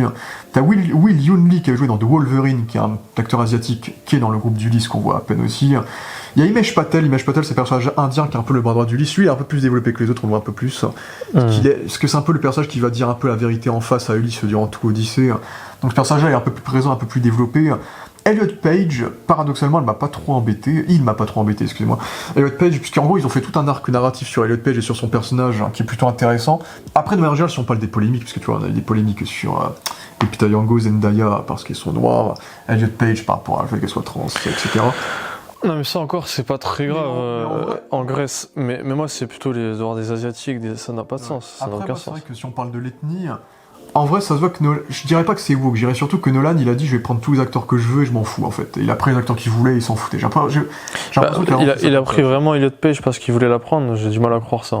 Après il avait bossé avec lui avant aussi, donc avec Inception, mais avec lui. Mais je trouve qu'il y a un côté je m'en foutisme, on va mettre toutes les ethnies, c'est de la mythologie. Tu vois, le seul truc que je pourrais reprocher, c'est l'absence totale d'acteurs grecs. Ça, c'est un peu dommage qu'il n'y ait pas un seul acteur grec, mais c'est vrai que toutes les polémiques sur Lupita Nyong'o et tout, pour le peu de temps d'écran que tu les vois dans le film, parce que Zendaya, on la voit à peine, quoi. C'est vrai que Zendaya, c'est fatigant de la voir tout le temps dans les mêmes rôles. Mais là, on la voit tellement peu. Après, il y a un angle qui est intéressant sur la fin, sur son personnage, mais on la voit tellement peu que, franchement, même Lupita Nyong'o, on a fait tout un délire sur Lupita Nyong'o, on la voit à peine aussi, elle a pas le temps de proposer quelque chose en vérité. Ce même John Bertal, on voit le plus John Bertal que ces deux actrices-là, tu vois. John Bertal fait du John Bertal, mais il le fait bien, ça va bien avec son personnage de roi un peu connard, tu vois. Puis c'est cool de voir Tom Holland et lui être réunis parce qu'ils ont une grosse histoire. Je pense qu'on en parlera quand on parlera de Spider-Man Brand New Day, ce sera plus intéressant. Donc il y a ça, il y a Billy Irwin qui joue le Cyclope. Billy Irwin qui était le mec qui faisait le mannequin, les mouvements du robot dans Interstellar, et c'est lui qui a fait le mannequinat, les mouvements du Cyclope, et qui joue le Cyclope. Donc il était aussi dans la série Légion.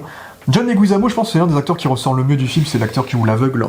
C'est un acteur que j'aime bien, qu'on voit dans plein de trucs, John Leguizamo, depuis 30-40 ans.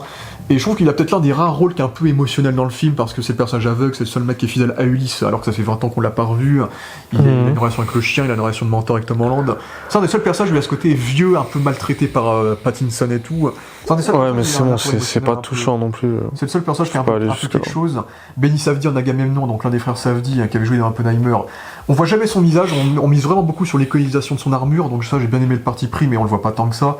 Samantha Morton qui est très bien dans sa séquence en Circe, qu'on connaît bien sûr pour The Walking Dead, pour Minority Report par exemple. Et donc ensuite on a le trio de tête, on a Robert Pattinson, avant le trio il y a Robert Pattinson qui joue un peu le méchant Antinous, que toi t'as pas trop aimé du coup. Je trouve cet acteur minable, pas charismatique du tout, et là c'est pareil. Après là il joue un rôle qui lui va, c'est-à-dire le rôle d'un gros con.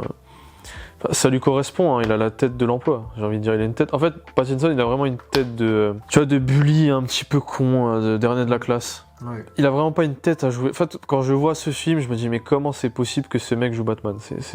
Faut vraiment que le monde se soit retourné. Pour moi, c'est inimaginable qu'un mec comme ça puisse jouer Batman.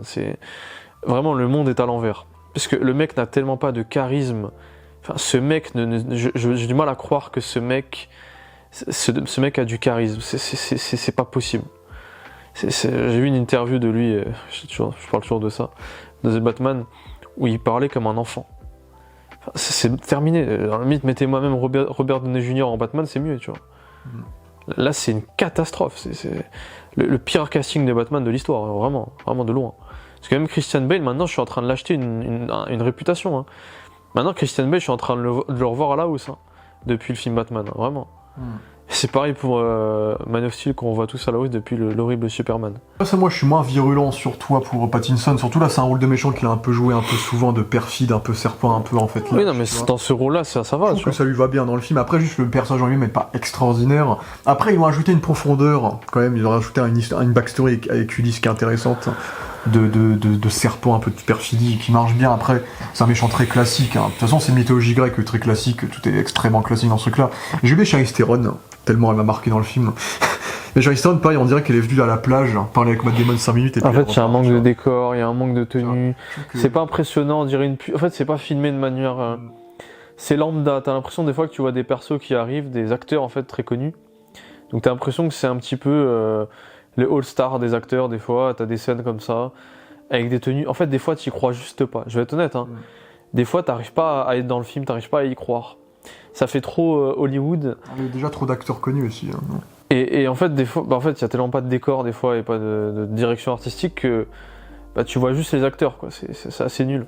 Surtout qu'en Charlize Theron, on la donne pas grand-chose à jouer aussi, donc c'est aussi ça qui est un peu dommage.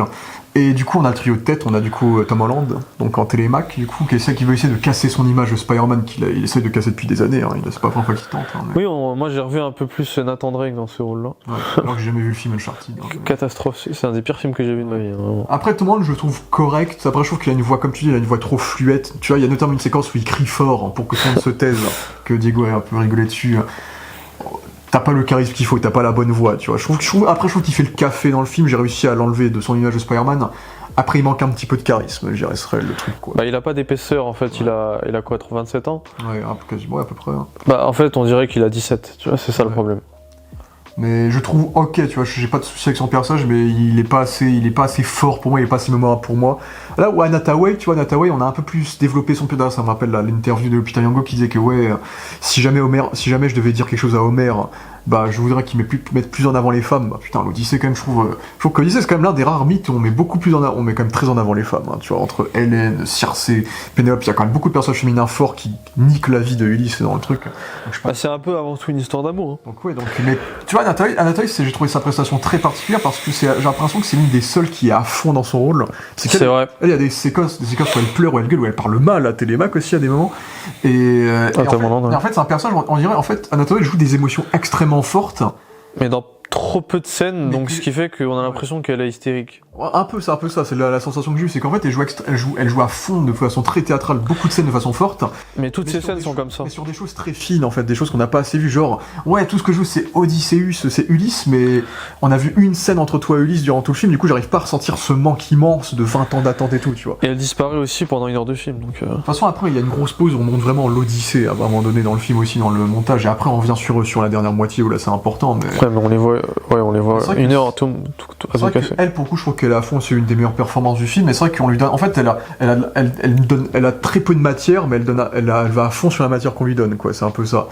Bah, c'est la meilleure actrice du film, sans difficulté. Hein. Même dans Interstellar, c'était... Interstellar. Bon, Dark Rises, elle était un peu plus transparente, mais. Oui, mais c'était efficace, Ouais. c'était ce qu'il fallait. Et puis Matt Damon, Matt Damon, comme tu as dit, c'est le good guy américain, tu vois. Après, je trouve que ça peut aller pour ce personnage-là parce que c'est un personnage. Bah, en fait, Matt Damon, dès que tu le vois, il t'entraîne dans l'histoire parce qu'il y a ce côté good guy, il a un capital sympathie qui fait que tu peux le suivre naturellement sans que tu connaisses trop le personnage.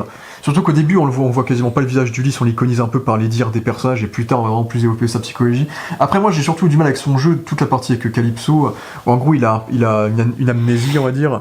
Je trouve qu'il joue pas très bien le mec qui a tout oublié. Ça, j'ai trouvé ça un peu kitsch, le fait qu'il ait oublié sa vie et sa grosse barbe. Ça, j'ai trouvé le jeu un peu pas ouf, tu vois.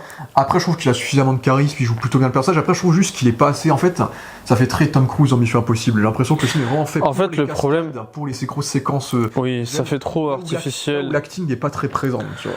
On lui donne pas grand chose à jouer, je trouve, Matt Damon dans le film. Ça fait trop maquette, ça fait... Ouais, robotique. En fait, il manque ce côté versatile. Il manque ce côté dans l'acteur qui joue Ulysse. À la fois, il peut être un méchant comme un gentil. En fait, là, quand on voit sa tête, bah non, c'est juste un gentil. Il n'y a pas le côté où tu peux dire, il y a quand même une tête où il peut être méchant, comme un Adam Driver. Ouais. Il n'y a pas ce côté versatile. Moi, celui qui me revenait, bon, c'est un acteur français, mais c'est vraiment Gaspard Ulliel. Lui, pour moi, ça aurait été un super Ulysse. Tu vois, alors lui, pour moi, il aurait joué Ulysse, c'était parfait. Un peu plus de muscles, et puis c'était parfait. Il a vraiment une tête versatile, tu vois. Lui, il fait une tête méchant, mais gentil, un peu vicieux. Et Matt Damon, je trouve qu'il fait le café, mais ça se voit, il a dit que c'était le tournage le plus épuisant de sa vie, ce qui est normal, mais plus pour la partie physique que la partie acting. C'est que le personnage, on essaie de développer, comme je dis, on commence à se dire, et si on développait nos personnages à la dernière heure du film, et là on essaie de développer une psychologie sur son personnage, mais après Matt Damon, je trouve qu'il le joue pas avec une variété de diversification de jeux qui est incroyable non plus, donc je le trouve pas incroyable, il fait le café, il est là, mais il est juste là, quoi. C'est que, en termes d'acting, je retiendrai surtout à Nathalie, et certains personnages, un peu comme dans Oppenheimer, c'est beaucoup des personnages marquants de Oppenheimer, c'était des personnages qui étaient dans une seule scène, je pense à Casey Affleck, à Gary Oldman qui jouait le président, c'est souvent des personnages que tu vois que dans une seule scène qui ont marqué, comme peut-être Samantha Morton en Circe, etc., plus que des personnages qui sont récurrents durant tout le film et qui sont au final pas si mémorables que ça, tu vois. Même John Bertal, limite, est plus mémorable parce qu'il fait du John Bertal avec une grosse... Ouais, mais moi, j'en ai marre de John Bertal. Il fait toujours le même, Après, je- le même rôle. Voilà, là où beaucoup d'acteurs, même Charlize Theron, j'avais limite oublié qu'elle était dans le film, tellement on n'a pas donné grand chose, tu vois, donc bref.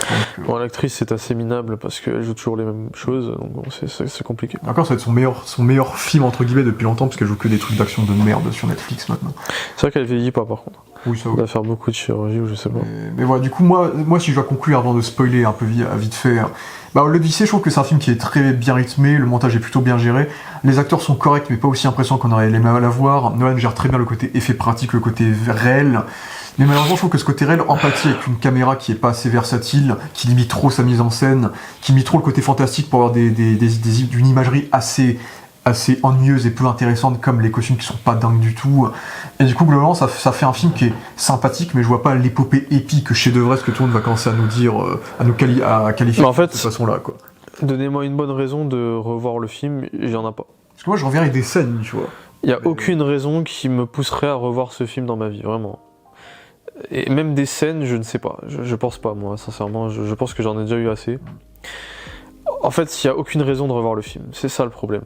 C'est tout. C'est juste comme ça que tu juges un bon film. Même Oppenheimer, il y avait la musique.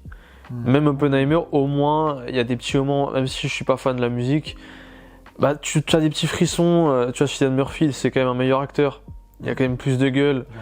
Non, il n'y a rien du tout. Même les 4 fantastiques, je préfère revoir ça parce que c'est plus efficace, plus court. T'as quand même des scènes. Après voilà, c'est parce que je connais le support de base, mais j'ai pas vu beaucoup de films récemment, mais tellement le cinéma actuel me dégoûte, tellement je trouve que c'est à chier sur la moquette, comme la musique actuelle d'ailleurs, comme l'art en général. Mais clairement, hein, le seul film que je vois cette année, si c'est ça votre chef-d'œuvre absolu, faut aller vous nettoyer les yeux, parce qu'il y a vraiment des films qui étaient bien meilleurs, qui sont sortis il y a quelques années en arrière, qui étaient vraiment, vraiment bien meilleurs. Là, on est vraiment sur de la médiocrité. Ça, tu vois, si c'était sorti en 1990, je sais, ça n'a pas de sens, parce que la qualité de IMAX et tout, il n'y avait pas. On s'en fout. En fait, le cinéma, c'est pas juste avoir de la technique et du matos et 100 millions de matos, on s'en fout. C'est nous faire ressentir des putains d'émotions. Et qu'on ait envie de voir des scènes qui nous font rêver, qu'on aurait envie de revoir. Même Snyder, dans ses films les plus médiocres, les plus merdiques, tu prends même les Rebel Moon, je crois que il y a plus de choses à revoir si jamais on devait le faire, même si c'est mauvais, hein, très mauvais. C'est médiocre, et puis ça, en fait, ça c'était sorti avant, c'est un 4 sur 10. Ça va pas plus haut. Hein. 5 sur 10, allez, pour être gentil. Là, aujourd'hui, allez, pour être gentil, vu le niveau du cinéma qui est abyssal, ça va pas plus haut qu'un 6. Vraiment. Hein. Et encore, je suis assez gentil, hein, 6, parce que c'est un film qui m'a pas fait prendre particulièrement de plaisir. Juste parce que ça va, tu te fais pas trop chier quand tu le vois une fois, mais à ne pas revoir une deuxième fois. Et je pense que c'est un film qui va marquer les gens, pas pour le film en lui-même, mais par rapport à l'IMAX, par rapport aux conditions physiques qui ont été mises sur le film, et ça impressionne les gens parce que c'est des trucs old school qu'on fait plus aujourd'hui. Mais le film en lui-même, je pense que les gens se mentent un peu en eux quand ils disent que c'était une dinguerie, alors qu'en réalité, il y a des choses qui sont... Non, mais ça, c'est juste parce qu'ils sont frustrés, c'est tout. Il y a ce truc-là, parce qu'après, oui, c'est cool. Puis c'est cool d'avoir un péplum en 2026 et tout, ça, je suis content. Et tant mieux si ça marche, parce que j'encourage qu'on retrouve des genres un peu filmiques de l'époque, etc. Mais il faut baisser d'un ton. Ouais. Même le dernier Mission Impossible était mieux. Hein. Enfin, pour moi, le dernier Mission Impossible, au moins, il y a 2 grosses scènes que t'as envie de revoir. La scène finale de combat dans l'avion, là. Enfin, par-dessus les avions. Oui. Et sur les avions, Mission Impossible, le tout dernier, était beaucoup mieux réalisé.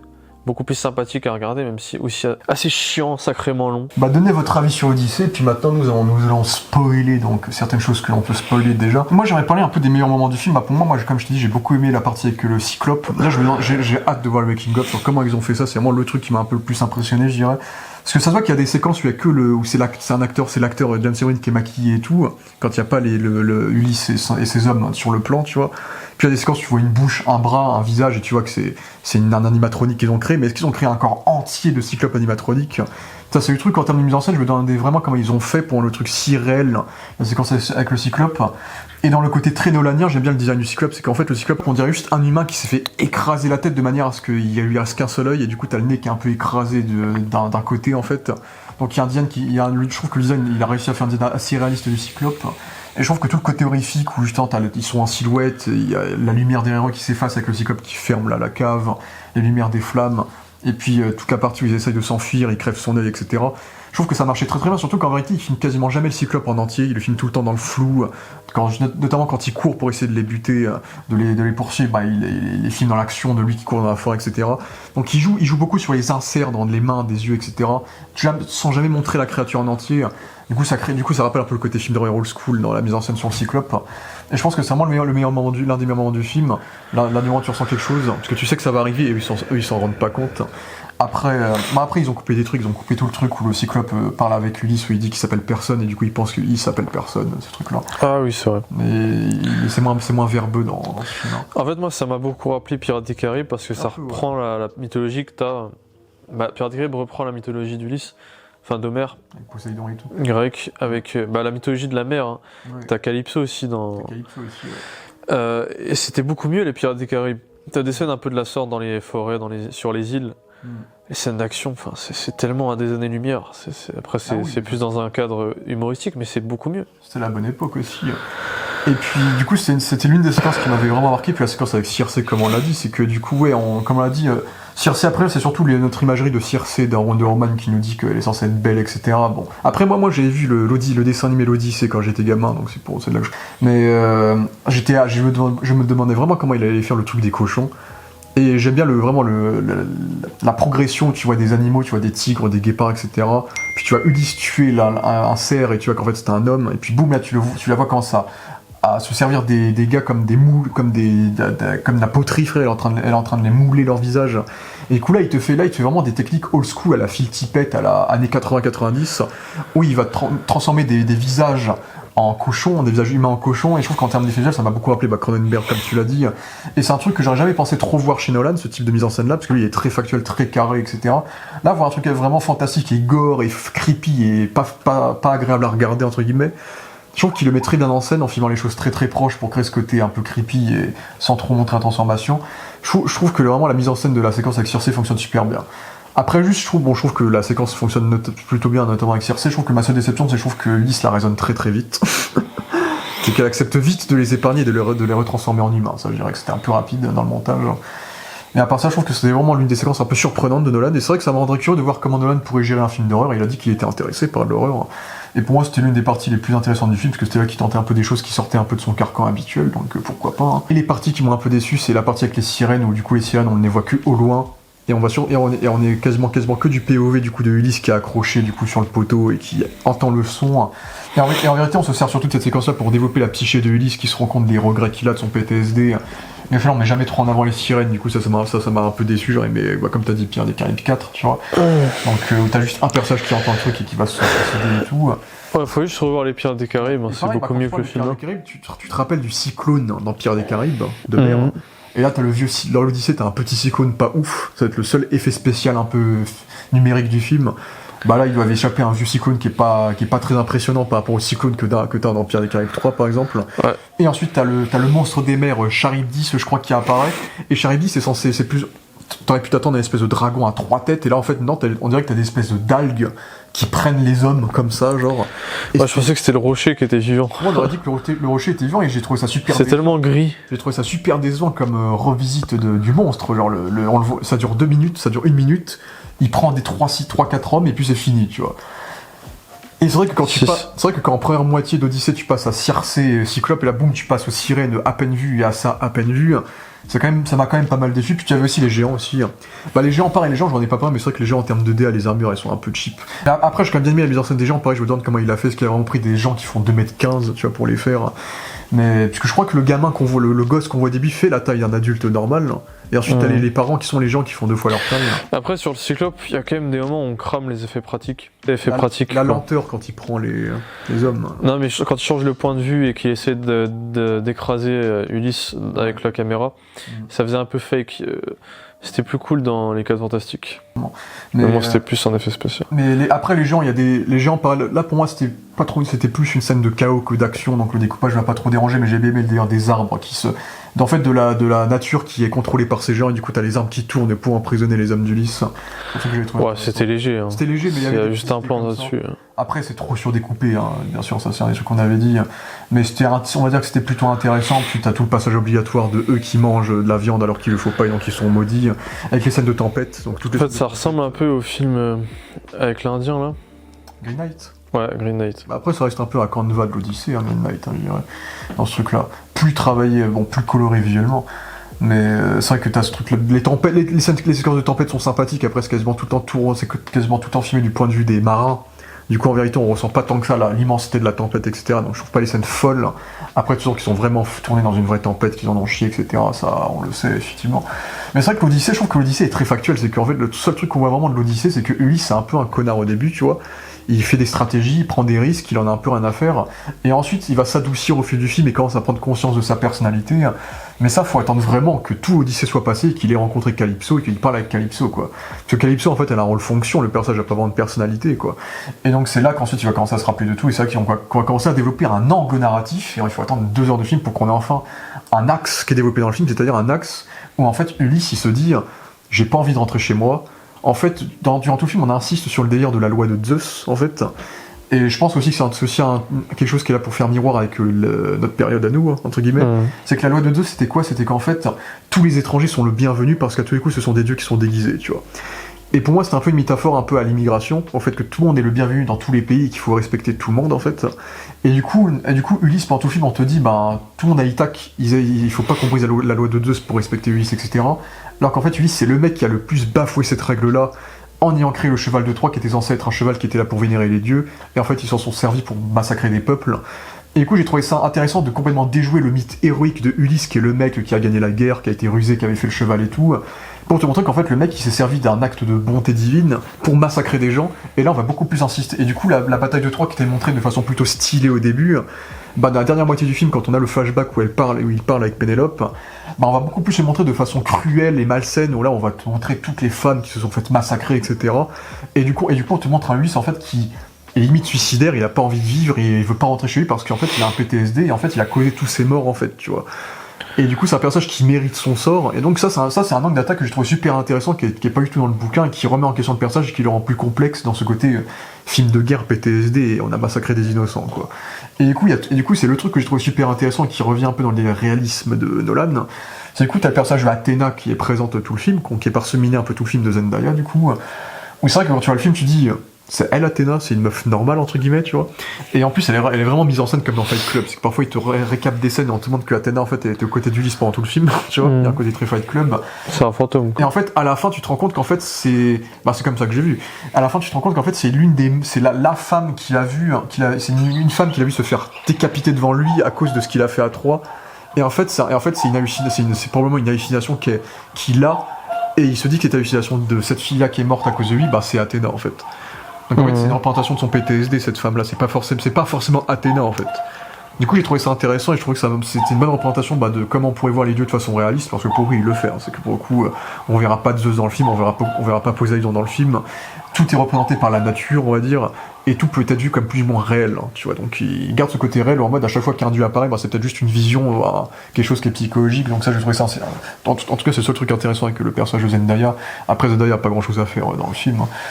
Et du coup, ça revient à ce final-là où du coup, à la fin, il se dit non, je mérite pas de vivre, je vais prendre ma retraite et on va vivre ensemble avec le bateau. Moi, j'aurais préféré qu'il meure à la fin, ça aurait été plus touchant. Je sais pas, tu vois. Là, il s'est mis en exil lui-même, tu vois. Parce que s'il meurt, c'est peut-être trop classique, tu vois, et tu dis merde, il meurt et il a à peine. Oui, mais c'est plus touchant. C'est beaucoup plus touchant. Là, il meurt pas, bon. En fait, je pense qu'il voulait. Ça fait très Nolanien, hein. À la fin des Nolan, c'est toujours très positif. Comme Isis. Mais... Non, ça me rappelle surtout Tenet. Oui.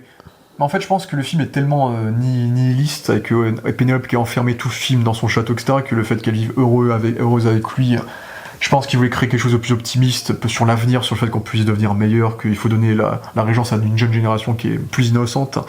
Après, pareil, il a fait tout un arc avec Tom Holland où Ulysse veut pas qu'il soit aussi violent que son père, alors que Tom Holland va quand même tuer un personnage à la fin, quand même. Donc, ça aussi, j'ai moins compris le délire. Mais c'est vrai que le combat final où t'as Ulysse qui est tout seul contre 30... Oui, c'était Batman. Hein. C'était Batman, mais genre, déjà ça... Facilité scénaristique de fou, là. Tous les prétendants, voilà. Ça n'a aucun sens. Ce qui n'a aucun sens, c'est tu dis, en vrai, il faudrait juste qu'ils se mettent tous les 30 sur lui d'un coup, et c'est bon, tu vois. Ouais, ça n'a aucun sens. C'est vrai que là, tu le vois les massacrer tous un par un, et là, en plus, ça fait jeu vidéo où t'as tout le monde qui passe une arme 2, une arme 3, et à la fin, ça finit sur, du coup, Pattinson qui le bute. Après, j'ai bien aimé le fait que, du coup, il a voulu vraiment faire de Pattinson juste un grand méchant, qui est présent dès le début du film. Parce qu'en fait, on te dit qu'en fait, il a triché pour pas rejoindre Ulysse à la bataille de Troie, en fait. Et du coup, c'est pour ça qu'il lui donne le bâton plus tard dans le film. Et en fait, c'est juste un connard qui a triché et qui est un lâche, en fait. C'est un lâche qui a profité qu'il s'était pas là pour essayer de draguer Pénélope. En plus, en fait, il fait l'amour avec Mia Goth, donc on montre que c'est un giga connard. Et on te montre qu'en fait, c'est à cause de lui que Elliot Page meurt, en fait. Parce qu'en fait, son petit frère, c'était Elliot Page. Et il a fait en sorte qu'Elliot Page parte à la guerre et pas lui, en fait. Donc c'est à cause de lui qu'Elliot Page meurt, c'est pour ça qu'Elliot Page lui dit bute mon frère parce que c'est un connard, tu vois. Donc j'ai aimé le fait qu'on ait inventé tous ces trucs-là pour faire de Pattinson un méchant qui est présent un peu dans tout le récit au final, et que c'est à cause de lui que la plupart des événements se sont passés. Bon, après, le personnage n'est pas très développé, c'est un gros connard, et puis voilà, quoi, il n'y a pas grand-chose. Non, il n'y a aucun développement. Sur lui non plus, quoi. Comme on l'a dit, au Lupita Nyong'o, il n'y a pas grand-chose à dire, c'est que tu vois, on voit vite fait Hélène, du coup, qui est censée être la plus belle femme du monde, ils ont fait une guerre pour que on la récupère, et du coup, c'est John Bertal qui est dans le mythe, le personnage de Ménélas, je crois, le frère de Agamemnon. Hélène se barre de son peuple pour être amoureuse de Paris, et durant la guerre de Troie, en final, Paris se meurt, et du coup, Ménélas la récupère, donc Hélène, elle a perdu, en fait, dans la guerre de Troie. C'est pour ça que tu vois qu'en fait son beau visage est cicatrisé pour montrer qu'en fait elle est très maltraitée par le personnage de John Berthold. Donc ça, j'ai bien aimé tout l'air de la femme la plus belle du monde qui est défigurée, ça c'est un truc qu'on n'avait pas trop avec Hélène, notamment le Hélène du film 3. Donc d'ailleurs, est-ce que le film 3 de Wolfgang Peterson avec Brad Pitt est meilleur que ce film? Là, on n'a pas Achille dans l'Odyssée d'ailleurs, car il a pas fait un petit caméo aux enfers. Mais du coup, il y a ça qui est intéressant. Agamemnon, comme j'ai dit, j'aime bien le fait qu'on te le filme de manière... En fait, je suis déçu qu'il n'y ait pas une petite scène d'action badass à Agamemnon, parce que c'est le seul qui a une armure stylée durant tout le film, c'est le seul qui a une DA plutôt cool, c'est qu'à chaque fois qu'il débarque contre ça... En fait, Agamemnon, il représente vraiment le mal qui ronge Ulysse, en fait. Vraiment, le mal de la guerre est représenté par Agamemnon, qui l'a commandé durant 10 ans, genre... Et j'aime bien le fait qu'on te montre jamais Agamemnon avec son visage en entier, qu'on voit jamais complètement le visage de Beni Savdi, du coup... Et qu'on te l'iconise comme cette espèce de machine durant tout le film. C'est pour ça que je suis déçu qu'on n'ait pas une scène d'action avec lui. Et qu'en fait, c'est vraiment une fois qu'on lui enlève l'armure, qu'on le dénude, que là, il se fait trahir par, du coup, la sœur jumelle de Lupita Nyong'o et qui se fait tuer. Du coup, l'opposé total de Ulysse, qui lui serait incapable de sacrifier son enfant et donc qui est amoureux de sa femme. Donc j'ai bien aimé l'inversement des mythes avec Agamemnon et Ulysse. Du coup, la séquence des enfers, on n'a pas trop parlé, mais j'ai bien aimé la séquence des enfers où du coup, t'as tous ces soldats en noir qui sortent du sol. Du coup... qui marchait plutôt bien du coup, avec l'espèce d'oracle qui lui prédit l'avenir. Donc et c'est l'une des seules fois où l'équipage arrive dans un décor qui est complètement différent des autres décors. Là tout est en sable un peu gris. Donc là, le décor était assez mystique et marchait bien. Là où pour les autres décors, c'était que des forêts à chaque fois. Donc c'était peu intéressant. Donc ça, c'était pas trop mal aussi. Puis bien sûr, il fait des setup payoff, c'est que quand le film commence, t'as tout le monde qui accueille un vieux mendiant et Pattinson qui se fout de sa gueule, et bien sûr à la fin ce sera la même chose, mais avec Ulysse qui est le vieux mendiant, tu vois. Donc tu fais des setups.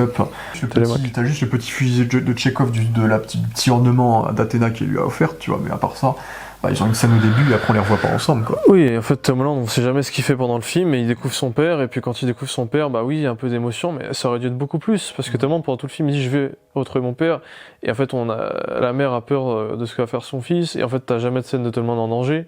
Ça n'a aucun sens. Il essaie de s'imposer, et puis voilà, quoi. Oui, mais après, on le voit pas faire ce qu'il fait, il se casse, on le voit plus du film, et il revient, j'ai trouvé mon père. C'est de la merde absolue émotionnellement, c'est de la chiasse, y a rien. Mais comme je t'ai dit, j'ai quand même bien aimé la séquence de la prise de 3 au début, parce que du coup on te développe de façon réaliste, et tu vois, là pour le coup, je trouve ça assez original et assez intéressant pour le coup de montrer de façon réaliste qu'en fait, à l'intérieur du cheval, ils sont vraiment en train de crever, ils sont tous agrippés l'un sur l'autre, ils sont en train de chier, de pisser sous la... Moi j'ai pas trouvé cette scène marquante, j'ai trouvé ça lambda. Ouais, j'ai trouvé que c'était intéressant. Après moi je trouve que cette scène elle était mieux sur la fin. Parce qu'au début on est surtout là pour te montrer l'infiltration et le côté badass. Mais sur la fin, on te filme le POV de Ulysse qui est choqué de voir les massacres, de voir les tours tomber. Je trouve que ça marche mieux, que ça montre vraiment le côté traumatisme. Et là, ça montre que l'action, c'est pas le centre de cette scène, mais c'est vraiment le Ulysse qui se rend compte qui réalise du mal qu'il a fait quand il décapite la statue d'Athéna en parallèle du corps de Zendaya. Et c'est peut-être cette confusion-là qui va faire qu'il va créer Athéna dans sa tête, entre guillemets. Donc moi, c'est un truc que j'ai bien aimé, tu vois. Mais c'est vrai que le reste, et je trouve ça intéressant de mettre ça en scène de façon plus violente, tu vois, ça rappelle un peu le film Robin des Bois avec Hugh Jackman qui vont faire, on est en train de te déconstruire un mythe, on te montre qu'en fait le mec il a massacré des gens et c'est pas forcément un héros, là où pour tout le film on parle bien de lui, donc ça c'est un développement que je trouve intéressant. Après moi ce qui me dérange c'est surtout le fait qu'on aurait pu faire ça de façon plus sobre, que montrer Ulysse se battre contre 30 gars d'un coup avec des armes, je trouve ça assez surréaliste et c'était pas le truc le plus dingue du film, quoi, donc voilà, du coup avec l'épilogue qui peut-être va un peu vite comme tu l'as pensé, donc avec Tom Holland qui devient roi et puis eux qui s'en vont. Oui, ça va un peu extrêmement. Où ça fait très The Dark Knight Rises, ou pareil dans The Dark Knight Rises t'as Alfred qui dit que ouais je rêve de vous voir en Italie et tout, et t'as le petit rêve de Alfred et tout. Oui, mais il y a des scènes entre les deux, c'est pas d'un coup, là c'est d'un coup, il a fini le combat, il est dans ses bras, hop, d'un coup, tu vois, c'est même en même temps que ça n'a aucun sens, c'est trop rapide. Après il fait comme dans Rises où t'as le rêve et ensuite c'est la réalité à la fin, tu vois, où le mec on pense qu'il est mort en fait, non. Oui, mais t'as le temps de respirer dans Rises, il y a 10 scènes entre les deux. Il y a la scène de recueil, il y a la scène de truc, il y a la scène où il est honoré, la statue. Mais on sent que le film, ils ont coupé 10-15 minutes au moins, c'est malheureusement. Après, le film reste bien rythmé, mais peut-être parfois ça va un peu vite, c'est dire à quel point le film je l'ai trouvé rythmé et que je me suis pas ennuyé pour le coup. C'est vrai que parfois il y a un côté trop factuel, un peu fiche Wikipédia, alors qu'il n'y a pas vraiment de fiche Wikipédia, mais qui fait que l'émotion est très déséquilibrée dans tout le reste du film, et c'est qu'à la fin qu'il se décide d'avoir cet angle-là du cheval de Troie, qui est un peu un péché, le péché qui va le maudire durant tout le film, qui est un point de vue original et qui aurait dû être plus développé durant tout le film que seulement durant la dernière heure.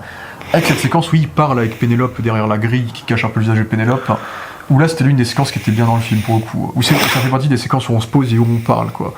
Mais c'est vrai que je trouve que le film est quand même très très rythmé, un peu trop rythmé, on aurait mérité. En fait, le film en 3 heures. Si le film avait fait 3h30, ça aurait été parfait, tu vois. Parfait pour le rythme, les autres défauts seraient encore présents, mais je trouve que le film est bien. Ça se mérite de se voir au cinéma quand même, parce qu'il y a un énorme travail qui est mis dedans et ça se ressent. Et je trouve qu'il y a des bonnes scènes d'accomplissement qui fonctionnent assez bien, mais je trouve qu'il y a quand même beaucoup de déceptions malheureusement. Et je trouve que par exemple, tu vois, par rapport à Oppenheimer a été nommé à énormément d'Oscars, tu vois, il a gagné énormément d'Oscars. Oui, mais ça, c'est parce qu'il n'y a pas de niveau en face, et c'est de la manipulation médiatique, c'est des conneries absolues. C'est vrai que l'Odyssée, je verrais pas où est-ce qu'il serait nommé, quoi, en Oscar, tu vois. Est-ce qu'il serait nommé aux Oscars? Bah, il serait nommé, je suis sûr qu'ils vont le nommer aux Oscars, mais... Tu vois, moi, à part meilleur effet visuel, tu vois, je vois pas où est-ce que tu nommerais l'Odyssée, tu vois, c'est que... Bah moi, je mettrais juste actrice secondaire Anna Thaoué. Actrice secondaire Anna Thaoué, peut-être, ouais. C'est le seul Oscar que j'aurais. Mais c'est vrai que sur moi, le film, c'est pas un film que je nominerais aux Oscars, tu vois, c'est vrai que la DA, la réalisation, peut-être le montage de Nolan, ils aiment bien le nommer au montage. Même le sound design, il met tout le temps la musique trop fort, mais après on entend quand même, mais voilà, il a toujours eu ce problème-là à Nolan. C'est vrai que là, ce film-là, je serais pas surpris, parce que les gens sont tellement hypocrites, ils vont peut-être le foutre dans toutes les nominations. Mais c'est vrai que ce film-là, par rapport, j'ai quand même préféré Oppenheimer, et je trouve qu'Oppenheimer méritait beaucoup plus les nominations que ce film-là pourrait avoir pour le coup, on va dire. Donc voilà, Nolan a tenté son épopée fantastique avec sa vision réaliste. Ça a marché sur certains aspects et beaucoup moins sur d'autres aspects. Maintenant, je serais curieux de voir ce que serait son prochain film, dans le sens où je trouve que la meilleure partie de ce film-là, c'est l'horreur. Il a exprimé son intérêt de peut-être faire un film d'horreur. Et effectivement, c'est un truc que je serais très curieux de le voir faire, parce que lui, il est tellement habitué à faire des trucs à grande échelle, à grands espaces, avec beaucoup de figurants, que peut-être le voir tenter quelque chose de plus intime pourrait lui faire du bien et peut-être créer des films un peu mieux, parce que je trouve quand même que Nolan a un peu perdu sa superbe depuis le Prime. Bah pour moi, son Prime, c'était Interstellar, Inception, Dark Knight, tu vois. Non, mais pour moi, le cinéma a changé, et puis il y a certains réalisateurs qui ont survécu, d'autres non. Et je pense que George Miller, Inarritu, ouais. Alors j'ai pas encore vu Quaron, mais en tout cas ceux-là ont survécu à ce cinéma, au changement du cinéma, pas Nolan. Nolan n'a pas survécu, il ne sait plus faire de films. Financièrement ça va tout péter, mais voilà, et les gens vont crier au chef-d'œuvre, mais on verra si comme certains films, avec le temps qui passera, les gens vont peut-être se rendre compte que l'Odyssée c'est quand même un peu une déception malheureusement, j'ai plus grand chose à dire, donc on verra les résultats, on verra comment tout se passera, et puis je pense que tous les deux on se retrouvera pour parler de Spider-Man Brand New Day, de nouveau avec Tom Holland et John Berthold, donc le duo de l'été, ce qui me fume de rire, le duo de l'été, et Zendaya aussi dans ce film-là, mais c'est vrai que ça fait bizarre de voir un film où il y a si peu Zendaya, donc voilà. Donc écoutez, je vous remercie à tous d'avoir vu cette vidéo, n'hésitez pas à donner votre avis sur l'Odyssée, si vous êtes d'accord ou pas avec notre avis, et puis j'ai plus qu'à vous dire, ciao.